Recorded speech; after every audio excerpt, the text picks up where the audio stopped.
नमस्कार. आजच्या सत्य घटनेत आपलं स्वागत आहे. पण सुरुवात करण्याआधी तुम्ही चॅनलवर नवीन असाल किंवा तुम्हाला अशाच सत्य घटना ऐकायला आवडत असतील तर सबस्क्राईब करायला विसरू नका. चला तर सुरुवात करूयात. एका ठिकाणी एका परिसरामध्ये राहणारी एक महिला पोलीस इन्स्पेक्टर होती. PSI होती आणि त्या महिलेची ओळख एका कंत्राटदार व्यक्तीबरोबर झालेली होती. आणि ओळख झाल्यानंतर तो जो कंत्राटदार व्यक्ती आहे त्या महिला PSIला भेटायला आलेला होता. आणि भेटायला आल्यानंतर मस्त मोठी पॉश गाडी घेऊन आला. त्या गाडीमध्ये त्या महिलेला बसवलं आणि बसवल्यानंतर जवळच्या एका लॉजमध्ये नेलं. लॉजमध्ये नेत असताना त्या महिलेला बोलणं सुरू केलं आणि त्या महिलेला आपण या ठिकाणी जात आहोत अशा पद्धतीने सांगितलं. जेव्हा त्या महिलेने त्याला विरोध केला तेव्हा त्यानं तिला वेगवेगळ्या पद्धतीचे आश्वासन दिले आणि आश्वासन देऊन तो त्या महिलेला घेऊन त्या लॉजवर गेला आणि त्या ठिकाणी त्या महिलेबरोबर नको ते कृत्य केलं आणि घडलं एक धक्कादायक प्रकरण. धक्कादायक घटना नेमकी काय आहे, संपूर्ण प्रकरण कुठलं आहे आणि ही घटना आपण अगदी सविस्तरपणे पाहणार आहोत. पण जर तुम्ही अजूनही आपलं चॅनल सबस्क्राईब केलं नसेल तर लगेच सबस्क्राईब करून घ्या आणि बाजूला असणाऱ्या बेल नोटिफिकेशनला सुद्धा ऑन करायला विसरू नका. आता जी ही संपूर्ण घटना घडलेली आहे ती आहे आपल्या महाराष्ट्रामधलीच. नागपूरमध्ये बैलतरोडी पोलीस स्टेशनच्या हद्दीमध्ये घडलेली संपूर्ण घटना आहे. आणि या ठिकाणी या परिसरामध्ये राहणारी एक 31 वर्षीय PSI महिला आहे. ती मूळची सोलापूर जिल्ह्यातली आहे, पण तिची निवड 2019ला PSI पदी झाली होती आणि 2019ला PSI पदी निवड झाल्यानंतर ती या ठिकाणी नागपूरमध्ये रुजू झालेल्या होत्या. नोकरी अगदी सुरळीतपणे चालू होती, पण मात्र नोकरी मिळालेली होती, वय वाढत होतं. लग्नासाठी त्यांनी जोडीदार शोधण्यासाठी ऑनलाईन वेबसाईट असतात त्या वेबसाईटवर स्वतःचा बायोडाटा अपलोड केला होता. मग लग्नाचा बायोडाटा अपलोड केल्यानंतर ते बायोडाटा अनेक जण पाहत होते. मग एका व्यक्तीने ते बायोडाटा पाहिल्यानंतर त्या महिलेला संपर्क केला आणि मी तुमच्यासोबत लग्न करण्यासाठी इच्छुक आहे असं त्यानं त्या महिलेला सांगितलं. आता महिलेने त्याचा बायोडाटा पाहिला पण मात्र त्याच्याकडे जास्त काही लक्ष दिलं नाही आणि लक्ष न दिल्यामुळे तो जो पुरुष होता, तो जो आरोपी आहे, त्यानं त्या महिलेला वारंवार मेसेज करायला आणि कॉन्टॅक्ट करायला सुरुवात केली. म्हणून त्या महिलेने त्याची प्रोफाईल चेक केली की हा नेमका कोण आहे. जेव्हा त्याची प्रोफाईल चेक केली तेव्हा त्यानं सांगितलं की तो शासकीय इलेक्ट्रिक कंत्राटदार आहे आणि तो ठेकेदार असून मोठे मोठे काम घेतो. त्याचं शिक्षण खूप झालेलं आहे कारण की तो इलेक्ट्रिक इंजिनियर होता आणि तो मोठे मोठे काम घेत होता. त्याच्याकडे 2 गाड्या होत्या, 4 व्हीलर, तर त्याला 8 ते 12 लाख रुपयाचं वार्षिक पॅकेज मिळत होतं असं त्यानं त्याच्या बायोडाटामध्ये लिहिलेलं होतं. मग ठीक आहे, चांगला कमावणार आहे, उच्च शिक्षित आहे म्हणून त्या महिलेने त्याच्यासोबत ओळख केली होती आणि ओळख झाल्यानंतर तो त्या महिलेला म्हणाला की मी तुम्हाला भेटायला येतो. भेटायला आल्यानंतर तुमचं काय म्हणणं ते कळवा. एकदा आपण भेटू, आपण बोलू, सविस्तर चर्चा करू असं त्याने त्या महिलेला वारंवार म्हणू लागला.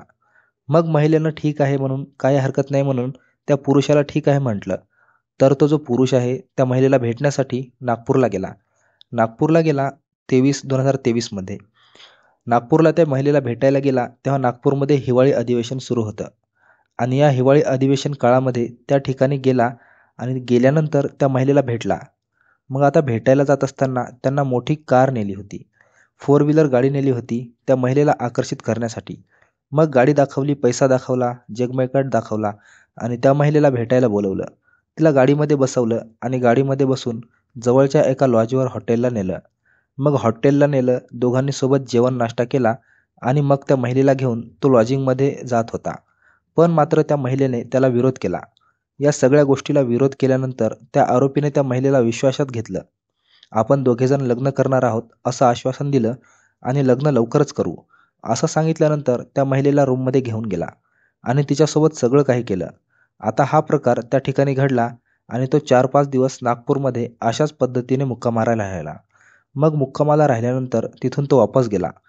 बरेच दिवस निघून गेले आणि बरेच दिवस निघून गेल्यानंतर ती जी महिला आहे ती गर्भवती झाली.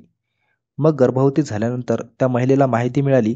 तिने घडलेला प्रकार त्या पुरुषाला सांगितला आणि पुरुषाला सांगितल्याबरोबर लग्न करावं लागतंय असं त्या महिलेनं त्या आरोपी पुरुषाला सांगितलं.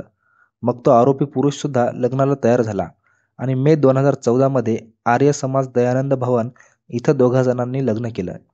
लग्न केल्यानंतर दोघेजण आता एकमेकांसोबत राहत होते कारण की या अगोदर त्या दोघां जणांनी लग्न केलंच नव्हतं. लग्नाआधीच एकमेकांना भेटत होते. सगळं काही करत होते. तो जो पुरुष आहे त्या महिलेला लग्नाचं आश्वासन देत होता आणि आश्वासन म्हणून वेगवेगळ्या लॉजवर आणि वेगवेगळ्या हॉटेलमध्ये नेत होता. अशा पद्धतीने करत होता. मग जेव्हा मे 2024मध्ये आर्य समाज मंदिरामध्ये या दोघा जणांनी लग्न केलं. दोघेजण आता सोबत राहत होते. एकदम सुरळीत सगळं काही चाललं होतं. पण मात्र हे दोघे लग्न दोघा जणांनीच केलं होतं. याची माहिती तिसऱ्या कोणाला माणसाला दिली नव्हती. पण मात्र हा जो पुरुष आहे आरोपी, तो त्या महिलेचा छळ करत होता. त्या महिलेला भांडत होता.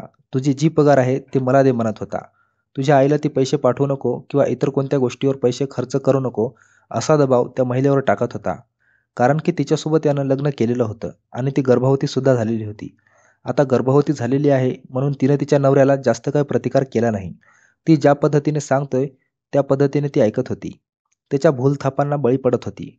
पण मात्र महिलेने आता सांगितलं की आता लग्न आपल्याला सगळ्यांसमोर करावं लागणार आहे. कारण की आपण दोघांनी लग्न केलं याची कोणालाही माहिती नाही आहे. हे लग्न आपला पाहुणे राहुणे मित्रमंडळी यांच्यासोबत करावं लागणार आहे. मग त्या गोष्टीला सुद्धा तो पुरुष तयार झाला आणि या दोघा जणांनी शिर्डीमध्ये एका ठिकाणी लग्न केलं आणि शिर्डीमध्ये जून महिन्यात शिर्डीमध्ये लग्न केलं आणि त्या ठिकाणी पाहुणे राहुणे दोघांकडचे सुद्धा बोलवले. त्या ठिकाणी दोघा जणांचं लग्न झालं. आता लग्न लागलं, सखाचा संसार सुरू झाला. पण मात्र त्या लग्नामध्ये या पुरुषानं त्या महिलेच्या घरच्यांचा अपमान केला आणि त्यांना नाव ठेवायला सुरुवात केली. पण मात्र तरीसुद्धा त्या महिलेने या सगळ्या गोष्टी सहन केल्या. कारण की तो तिचा छळ करत होता. एक महिला PSI असून सुद्धा ती तिच्या नवऱ्याला काही म्हणली नाही. ती सगळं सहन करत गेली. अखेर लग्न झाल्यानंतर तो जो नवरा आहे त्याचं खरं रूप त्या महिलेसमोर आलं आणि तिला समजलं की यानं जो बायोडाटा अपलोड केला होता त्या पद्धतीने तो बायोडाटा खोटा आहे. त्याच्यामध्ये दिलेली जी माहिती आहे ती सुद्धा खोटी आहे. तशी कुठलीच पदवी त्याच्याकडे नव्हती.